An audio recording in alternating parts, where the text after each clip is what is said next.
Lucent के नवीनतम addition से प्राचीन भारत में हम लोग मगध साम्राज्य या फिर मगध राज्य का उत्कर्ष पढ़ने जा रहे हैं। मगध के सबसे प्राचीन वंश के संस्थापक जो थे वो बृहद्रथ था। इसकी राजधानी ग्रीवरज राजगृह थी। जरासंध बृहद्रथ का पुत्र था। हर्यक वंश के संस्थापक बिंबिसार मगध की गद्दी पर 544 ईस्वी पूर्व बौद्ध ग्रंथों के अनुसार ये डेट है बैठा था। वह बौद्ध धर्म का अनुयायी था। यह प्रथम भारतीय राजा था जिसने प्रशासनिक व्यवस्था पर बल दिया। जो एडमिनिस्ट्रेटिव जो सिस्टम होता है इस पर प्रथम कोई भारतीय राजा बल दिया तो वो था कौन? बिंबिसार। बिंबिसार ने ब्रह्मदत्त को हराकर अंगराज को मगध में मिला लिया। बिंबिसार ने राजगृह का निर्माण कर उसे अपनी राजधानी बनाया। बिंबिसार ने मगध पर करीब 52 वर्षों तक शासन किया। महात्मा बुद्ध की सेवा में बिंबिसार ने राजवैद्य जीवक को भेजा था। अवंती के राजा प्रद्योत अवंती का राजा था। जब पांडु रोग यानी कि जॉन्डिस से ग्रसित थे उस समय भी बिंबिसार ने जीवक को उनकी सेवा शुश्रूषा के लिए भेजा था। बिंबिसार ने वैवाहिक संबंध स्थापित कर अपने साम्राज्य का विस्तार किया। इसने कौशल नरेश प्रसेनजित की बहन महाकोशला से, वैशाली के चेटक की पुत्री चेलना से तथा मद्र नरेश आधुनिक जो पंजाब है की राजकुमारी क्षेमा से शादी कर लिया। बिंबिसार की हत्या उसके पुत्र अजातशत्रु ने कर दी और वह 493 ईसा पूर्व में मगध की गद्दी पर बैठा। उपनाम इसका था कुणिक। अजातशत्रु का जो उपनाम था वो था कुणिक। वह प्रारंभ में जैन धर्म का अनुयायी था। अजातशत्रु ने 32 वर्षों तक मगध पर शासन किया। आगे देखते हैं। यहां से हम लोग पेज नंबर 13 पे थे। अजातशत्रु के सुयोग्य मंत्री का नाम वर्षकार था या फिर वरस्कार था। इसी की सहायता से अजातशत्रु ने वैशाली पर विजय प्राप्त की थी।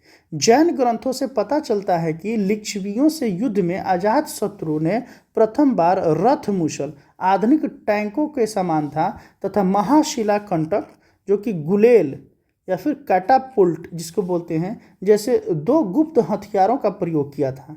461 ईस्वी पूर्व में अपने पिता की हत्या कर उदाइन मगध की गद्दी पर बैठा।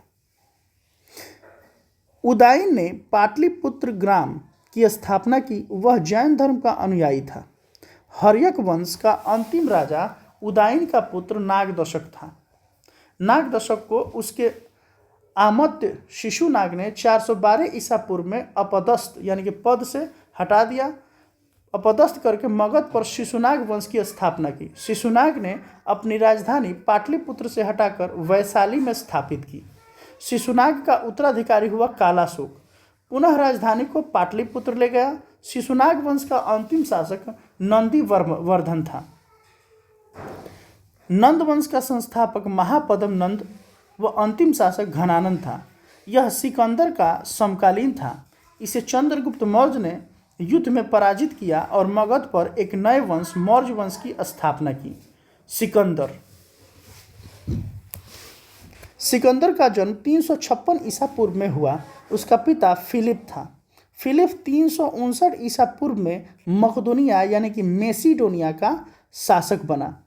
इसकी हत्या 329 ईसा पूर्व में कर दी गई फिलिप की। सिकंदर अरस्तु का शिष्य था। सिकंदर ने भारत विजय का अभियान 326 ईसा पूर्व में प्रारंभ किया। सिकंदर का सेनापति सेल्यूकस निकेटर था। सिकंदर को पंजाब के शासक पोरस के साथ युद्ध करना पड़ा जिसे हाइडेस्पिज के युद्ध या झेलम या फिर बितस्ता का युद्ध के नाम से जाना जाता है।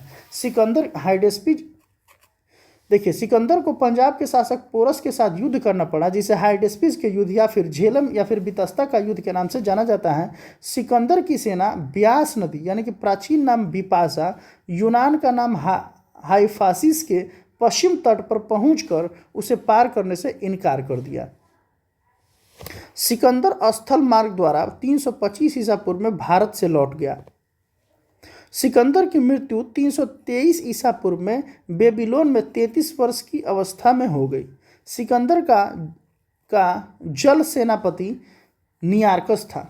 सिकंदर का प्रिय घोड़ा बऊकेफला था। इसी के नाम पर इसने झेलम नदी के तट पर बऊकेफला नामक नगर बसा दिया। इंपॉर्टेंट है। मौर्य साम्राज्य। मौर्य वंश का संस्थापक चंद्रगुप्त मौर्य का जन्म 345 ईसा पूर्व में हुआ था। जस्टिन ने चंद्रगुप्त मौर्य को सेंड्रोकोट्स कहा है, जिसकी पहचान विलियम जोन्स ने चंद्रगुप्त मौर्य से की है। विशाख दत्त कृत मुद्रा राक्षस में चंद्रगुप्त मौर्य के लिए ब्रिसल या फिर आशय निम्न कुल में उत्पन्न, ब्रिसल का मतलब होता है निम्न कुल में उत्पन्न शब्द का प्रयोग किया गया है। घनानंद को हराने में चाणक्य यानी कि कौटिल्य विष्णुगुप्त ने चंद्रगुप्त मौर्य की मदद की थी, जो बाद में चंद्रगुप्त का प्रधानमंत्री बना। इसके द्वारा लिखित पुस्तक अर्थशास्त्र है, जिसका संबंध राजनीति से है। नोट: कौटिल्य ने अर्थशास्त्र में राज्य की प्रकृति का वर्णन किया है। उसने राज्य के 7 अंग बताए हैं। ये अंग है स्वामी, अमात्य, जनपद, दुर्ग, कोष, दंड, सेना और मित्र। इसे ही सप्तांग कहते हैं। चंद्रगुप्त मगध की राजधानी पर 322 ईसा पूर्व में बैठा। चंद्रगुप्त जैन धर्म का अनुयायी था। चंद्रगुप्त ने अपना अंतिम समय कर्नाटक के श्रवणबेलगोला नामक स्थान पर बिताया। चंद्रगुप्त ने 305 ईसा पूर्व में सेल्यूकस निकेटर को हराया। सेल्यूकस निकेटर ने अपनी पुत्री कार्नेलिया की शादी चंद्रगुप्त मौर्य के साथ कर दी और युद्ध की संधि शर्तों के अनुसार 4 प्रांत यानी कि काबुल, कंधार, हेरात, मकरान चंद्रगुप्त को दहेज में दे दिया, यानी कि दे दिया। चंद्रगुप्त मौर्य ने जैनी गुरु भद्रबाहु से जैन धर्म की दीक्षा ली थी। जैनी गुरु भद्रबाहु से जैन धर्म की दीक्षा ली थी। आगे हम लोग देखते हैं। मेगास्थनीज सेल्यूकस निकेटर का राजदूत था, जो चंद्रगुप्त मौर्य के दरबार में रहता था। मेगास्थनीज द्वारा लिखी गई पुस्तक इंडिका है। मेगास्थनीज के अनुसार सम्राट का जनता के सामने आने के अवसरों पर शोभा यात्रा के रूप में जश्न मनाया जाता है। उन्हें एक सोने के पालकी में ले जाया जाता है। उनके अंगरक्षक सोने और चांदी से अलंकृत हाथियों पर सवार रहते हैं। कुछ अंगरक्षक पेड़ों को लेकर चलते हैं। इन पेड़ों पर प्रशिक्षित तोतों का झुंड रहता है, जो सम्राट के सिर के चारों तरफ चक्कर लगाता रहता है। राजा सामान्यतः हथियारबंद महिलाओं से घिरे होते हैं। उनके खाना खाने से पहले खास नौकर उस खाने को चखते हैं। वे लगातार 2 रात एक ही कमरे में नहीं सोते थे। पाटलिपुत्र के बारे में, पाटलिपुत्र एक विशाल प्राचीर से घिरा है। इसमें 570 बुर्ज और 64 द्वार हैं, जो 3 मंजिल वाले घर लकड़ी और कच्ची ईंटों से बने हैं। राजा का महल भी काठ का बना है, जिसे पत्थर की नक्काशी से अलंकृत किया गया है। यह चारों तरफ से उद्यानों और चिड़ियों के लिए बने बसेरे से घिरा है। चंद्रगुप्त मौर्य और सेल्यूकस के बीच हुए युद्ध का वर्णन एपियानस ने किया है। प्लूटार्क के अनुसार चंद्रगुप्त ने सेल्यूकस को 500 हाथी उपहार में दिए थे। चंद्रगुप्त की मृत्यु 298 ईस्वी पूर्व में श्रवणबेलगोला में उपवास द्वारा हो गई। बिंदुसार चंद्रगुप्त मौर्य का उत्तराधिकारी बिंदुसार हुआ, जो 298 ईस्वी पूर्व में मगध की गद्दी पर बैठा। अमित्रघात के नाम से जाना जाता है। चंद्रगुप्त मौर्य का उत्तराधिकारी बिंदुसार जो है, यह अमित्रघात के नाम से जाना जाता है। अमित्रघात का अर्थ होता है शत्रु विनाशक। बिंदुसार आजीवक संप्रदाय का अनुयायी था। आजीवक संप्रदाय की स्थापना मखलीपुत्र गोसाल ने की थी। वायु पुराण में बिंदुसार को भद्रसार या वारीसार कहा गया है। स्ट्रैबो के अनुसार सीरियन नरेश एंटियोकस ने बिंदुसार के दरबार में डाइमेकस नामक राजदूत भेजा। इसे ही मेगास्थनीज का उत्तराधिकारी माना जाता है। जैन ग्रंथों में बिंदुसार को सिंहसेन कहा गया। बिंदुसार के शासनकाल में तक्षशिला, सिंधु एवं झेलम नदी के बीच में हुए दो विद्रोहों का वर्णन है। इस विद्रोह को दबाने के लिए बिंदुसार ने पहले सुशीम और बाद में अशोक को भेजा। एथीनियस के अनुसार बिंदुसार ने सीरिया के शासक एंटियोकस फर्स्ट से मदिरा, सूखे अंजीर एवं एक दार्शनिक भेजने की प्रार्थना की थी। बौद्ध विद्वान तारानाथ ने बिंदुसार को 16 राज्यों का विजेता बताया है। बिंदुसार की सभा में 500 सदस्यों वाली एक मंत्री परिषद थी जिसका प्रधान खल्लाटक था। अशोक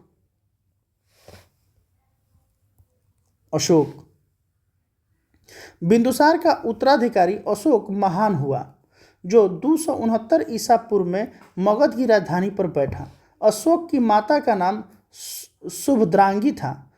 दिव्यावदान के अनुसार राजगद्दी पर बैठने के समय अशोक अवंती का राज्यपाल था।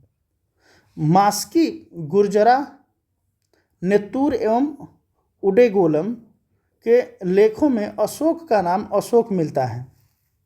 मास्की, गुर्जरा और नेतुर उडेगोलम के लेखों में अशोक का नाम अशोक मिलता है। तो यहाँ से जो है ये वाला चीज़ जो है इम्पोर्टेंट है। अशोक का इतिहास हमें मुख्यतः उनके अभिलेखों से ही ज्ञात होता है। इसके अभिलेखों को निम्नलिखित वर्गों में विभाजित किया जा सकता है: शिलालेख, स्तंभलेख और गुहालेख या फिर गुफालेख। यानी कि अशोक जो है, अशोक की जानकारी बेसिकली हमको अभिलेख से ही मिलता है और इनके अभिलेखों को जो है 3 पार्ट में बांटा जा सकता है: शिलालेख, स्तंभलेख और गुहालेख। Note: D.R. भंडारकर जैसे इतिहासकार ने अभिलेखों के आधार पर ही अशोक का इतिहास लिखने का प्रयास किया है। आइए ये जो टेबल है इसको देख लेते हैं।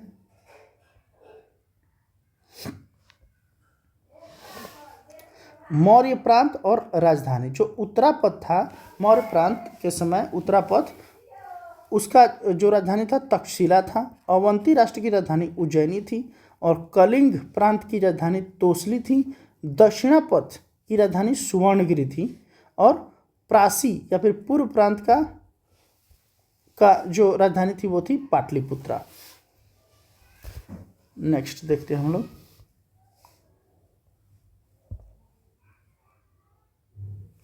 कर्नाटक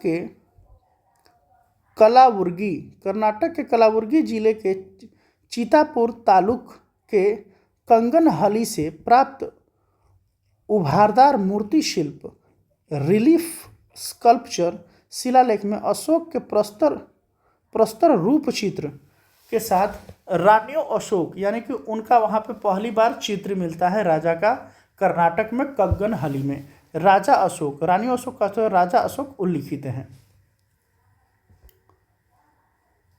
नोट: कंगनहली भीमा नदी के बाएं तट पर स्थित है।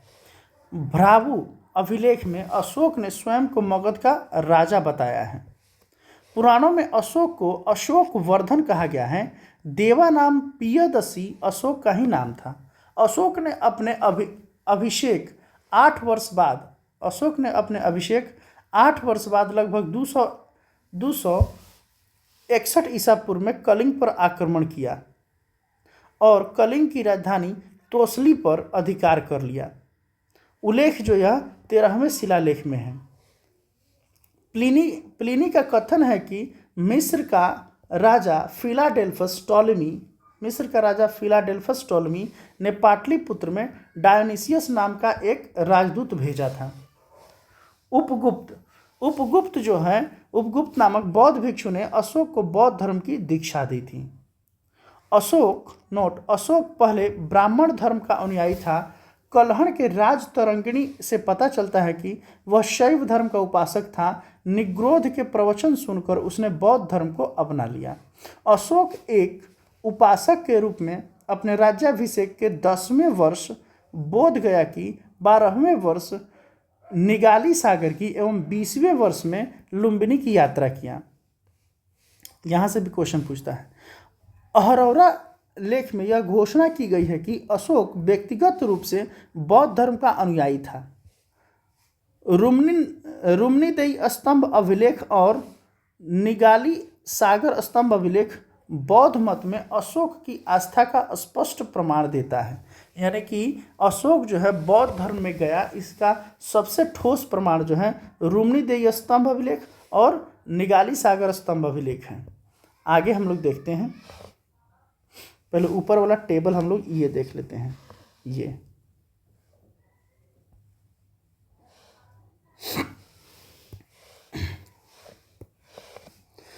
अशोक के प्रमुख शिलालेखों का स्थान एवं संबंधित राज्य। शिलालेखों का यहाँ पे स्थान है और यहाँ पे राज्य है। जैसे कि शाहबाजगढ़ी, ये पाकिस्तान के पेशावर में है, यहाँ से भी शिलालेख मिले हैं अशोक के। और मनसेहरा पाकिस्तान में है, हजारा में। और कालसी उत्तराखंड में है। गिरनार अभिलेख गुजरात में है। धौली व जौगढ़ ओडिशा में है। अच्छा, एरगुडी, राजुल, मंडगिरी ये आंध्र प्रदेश में ये अभिलेख। सोपारा का अभिलेख महाराष्ट्र में है। रूपनाथ तथा गुर्जरा अभिलेख मध्य प्रदेश में है। सासाराम अभिलेख जो बिहार में है, सासाराम जिला में। भ्रावु बैराट राजस्थान में है। मास्की गोबीमठ ब्रह्मगिरी सिद्धपुर और जंटिग रामेश्वर कंगनहली पालकी गुड्डू ये सब जो हैं कर्नाटक में है, ये सारे के सारे अभिलेख। और अहरौरा कहाँ पर है, ये तो उत्तर प्रदेश में है। यहाँ पे भी है अशोक के प्रमुख शिलालेख एवं उनमें वर्णित विषय। यहाँ से क्वेश्चन पूछता है कि किस अभिलेख में, किस शिलालेख में क्या लिखा गया है, कितने नंबर के। जैसे कि पहला नंबर का जो अभिलेख है इसमें जो है पशु बलि की निंदा की गई है, यानी कि पशु बलि नहीं करना चाहिए। दूसरा अभिलेख में मनुष्य व पशु दोनों की चिकित्सा व्यवस्था का उल्लेख है। तीसरा अभिलेख में राजकीय अधिकारियों को यह आदेश दिया गया है कि वे हर 5वें वर्ष के उपरांत दौरे पर जाएं। इसमें कुछ धार्मिक नियमों का भी उल्लेख है तीसरा में। चौथा में क्या है, चौथा अभिलेख में इसमें भेरी घोष की जगह धम्म घोष की घोषणा की गई है। पांचवा अभिलेख में धर्म महामात्रों की नियुक्ति की जानकारी मिलती है। छठा अभिलेख में आत्मनियंत्रण की शिक्षा दी गई है। सातवां एवं आठवां अभिलेख में अशोक ने तीर्थ यात्राओं का उल्लेख किया है। और नौवां अभिलेख में सच्ची भेंट, सच्चे शिष्टाचार का उल्लेख है। 10वां में इनमें अशोक ने आदेश दिया है कि राजा तथा उच्च अधिकारी हमेशा प्रजा के हित में सोचें। और 11वां में क्या है कि धम्म की व्याख्या की गई है। व्हाट इज धम्म, धम्मा का वहाँ पे व्याख्या किया गया है। और यहाँ पे है 12वां अभिलेख में स्त्री महामात्रों की नियुक्ति एवं सभी प्रकार के विचारों के सम्मान की बात कही गई है। 13वां अभिलेख में कलिंग युद्ध का वर्णन, अशोक के हृदय परिवर्तन की बात कही गई है। इसमें 5 यवन राजाओं के नामों का उल्लेख है जहाँ उसमें धम्म प्रचारक भेजे हैं। और 14वां अभिलेख अशोक ने जनता को धार्मिक जीवन बिताने के लिए प्रेरित किया। अशोक ने आजीवकों को रहने हेतु बराबर की पहाड़ियों में 4 गुफाओं का निर्माण करवाया, जिसका नाम कर्ज, चोपार, सुदामा तथा विश्व झोपड़ी था। अशोक के पौत्र दशरथ ने आजीवकों को नागार्जुन गुफा प्रदान की थी। अशोक ने 7वें स्तंभ लेख में आजीवकों का उल्लेख किया गया है। 7वें स्तंभ लेख में आजीवकों का उल्लेख किया गया है अशोक के। महामात्रों को आजीवकों को हितों का ध्यान रखने के लिए कहा गया है। अशोक ने बौद्ध धर्म के प्रचार के लिए अपने पुत्र महेंद्र एवं पुत्री संघमित्रा को श्रीलंका भेजा। बौद्ध परंपरा और उनके लिपियों के अनुसार अशोक ने 84,000 स्तूपों का निर्माण किया था।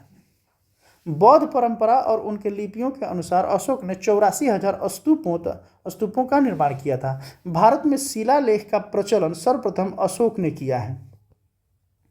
शिलालेख यानी कि शिलालेख का प्रचलन सबसे पहले अशोक ने किया है, बहुत इंपॉर्टेंट है। अशोक के शिलालेखों में ब्राह्मी, खरोष्टी, ग्रीक एवं अरमाइक लिपि का प्रयोग हुआ है। ग्रीक एवं अरमाइक लिपि का अभिलेख अफगानिस्तान से, खरोष्टी लिपि का अभिलेख शाहबाजगढ़ी एवं मनसेहरा पाकिस्तान से, पाकिस्तान पेशावर के निकट उत्तर पश्चिम से और शेष भारत से ब्राह्मी लिपि के अभिलेख मिले हैं। नोट: खरोष्टी लिपि दाईं से बाईं ओर लिखी जाती थी। दाईं से बाईं ओर लिखी जाती, यानी कि इधर से इधर लिखा जाता था। अशोक के अभिलेखों को 3 भागों में बांटा जा सकता है: शिलालेख, स्तंभलेख तथा गुहालेख।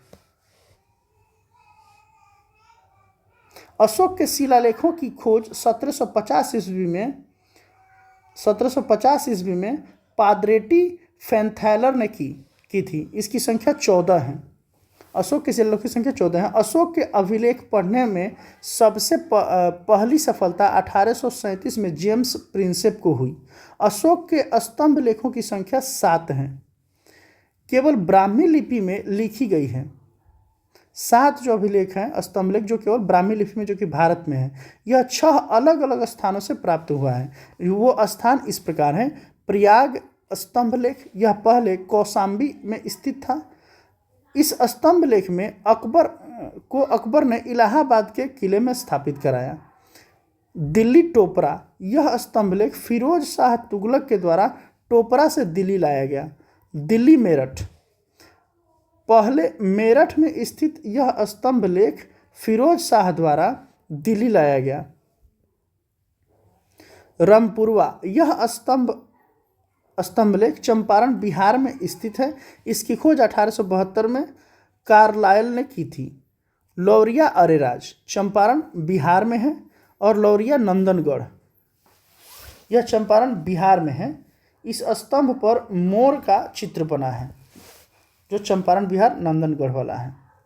और यहाँ पे एक टेबल है, हम लोग इसको देख लेते हैं। अच्छा, अर्थशास्त्र में वर्णित जो तीर्थ हैं वो इस प्रकार हैं।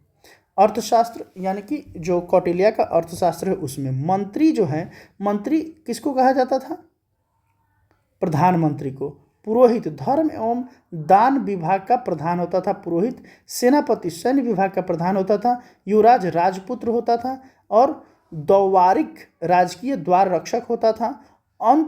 अंतर्वेदिक जो है अंतःपुर का अध्यक्ष होता था। समाहर्ता आय का संग्रह करता था, और सन्निधाता राजकीय कोषाध्यक्ष था, और प्रशासता कारागार का अध्यक्ष होता था। प्रदेष्टि कमिश्नर हुआ करता था, और पौर नगर का कोतवाल होता था। जैसे कभी होता है महापौर, तो जो चेयरमैन होता है नगर का वो महापौर होता है, लेकिन पौर जो है नगर का कोतवाल होता था। व्यवहारिक प्रमुख न्यायाधीश होता था, और नायक जो था वो नगर रक्षा का अध्यक्ष होता था, और कर्मांतिक उद्योगों एवं कारखानों का अध्यक्ष था। मंत्रिपरिषद अध्यक्ष को कहा जाता था। अच्छा, दंडपाल सेना का सामान एकत्र करने वाला दंडपाल था। दुर्गपाल दुर्ग रक्षक था, और अंतपाल सीमावर्ती दुर्गों का रक्षा करता था। तो दोस्तों हम लोग आगे पढ़ेंगे। अभी हम तो 23 मिनट हो गया, रहने देते हैं।